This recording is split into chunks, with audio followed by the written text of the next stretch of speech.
Jungle.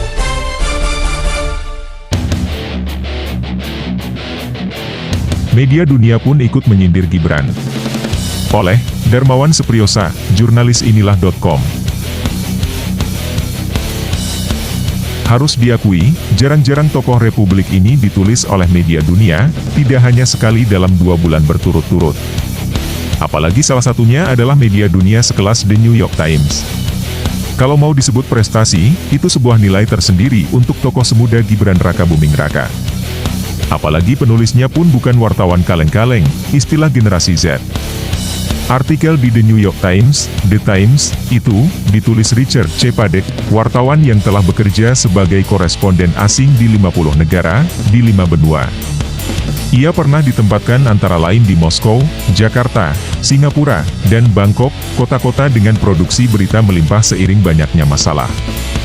Sayangnya, nada tulisan tersebut, terutama yang dimuat The Times pada Sabtu, 6 Januari 2024, terkesan minor.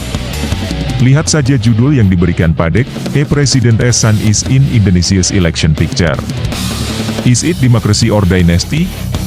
Sebuah judul artikel yang belum juga kita baca leadnya, telah terkesan menyindir dengan pertanyaan retoris alias tak butuh jawaban. Dan benar, lead yang dipakai Padek pun langsung bikin merah kuping para pendukung pasangan calon nomor 2, yang berpasangan dengan Capres Prabowo Subianto tersebut. Padek menulis, belum lama ini, putra sulung Presiden Joko Widodo asal Indonesia ini menjalankan bisnis catering dan jaringan toko makanan penutup. Sekarang dia adalah simbol dari dinasti politik yang sedang berkembang dan penerima manfaat dari manuver keluarga. Seterusnya, memang Padek boleh dibilang hanya mengulang apa yang pernah ditulis hampir semua media massa mainstream di tanah air. Baik soal Mahkamah Konstitusi, pamannya, Anwar Usman, Mahkamah Kehormatan MK, dan sebagainya. Tentu saja, The Times pun tidak melupakan beragam fakta yang menjadi aksesoris penting isu politik dinasti tersebut, yaitu, Gibran yang terpilih sebagai wali kota Solo, Bobi Nasution yang menjadi wali kota Medan. Apalagi yang masih hangat, September 2023 lalu, saat putra bungsu Presiden, Kaisang Pangarep, langsung didapuk jadi Ketua Umum Partai Solidaritas Indonesia, PSI, hanya 2 hari setelah bergabung menjadi anggota partai tersebut. Bukan hanya The Times dari kota New York yang menyindir Gibran. Sebelumnya dari Qatar, datang pula tulisan Al Jazeera yang menurunkan berita berjudul, Indonesian Leader Son Brushes of Nepo Baby Tag Invaded the Debat Showing. Tulisan yang turun dalam hitungan jam setelah debat Cawapres, 22 Desember 2023 itu, bila diterjemahkan kurang lebih yakni, putra pemimpin Indonesia tepis sebutan Nepo Baby dalam acara debat yang meriah.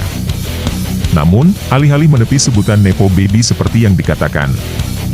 Sejatinya Al Jazeera yang pertama bilang kepada publik Indonesia tentang sebutan Nepo Baby, yang konon disandang Gibran. Jujur saja, siapa yang berani mengatakan bahwa istilah Nepo Baby sudah terdengar, sebelum media Qatar itu menyuarakannya? Lepas dari itu, istilah Nepo Baby tentu saja kurang sedap.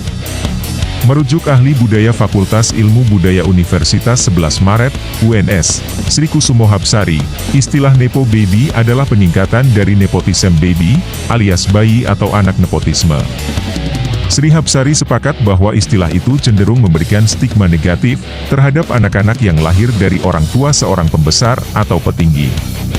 Nepo Baby digunakan untuk memanggil seseorang, karena masyarakat tidak yakin anak itu benar-benar berprestasi kalau tanpa pengaruh orang tua, kata Sri Hapsari.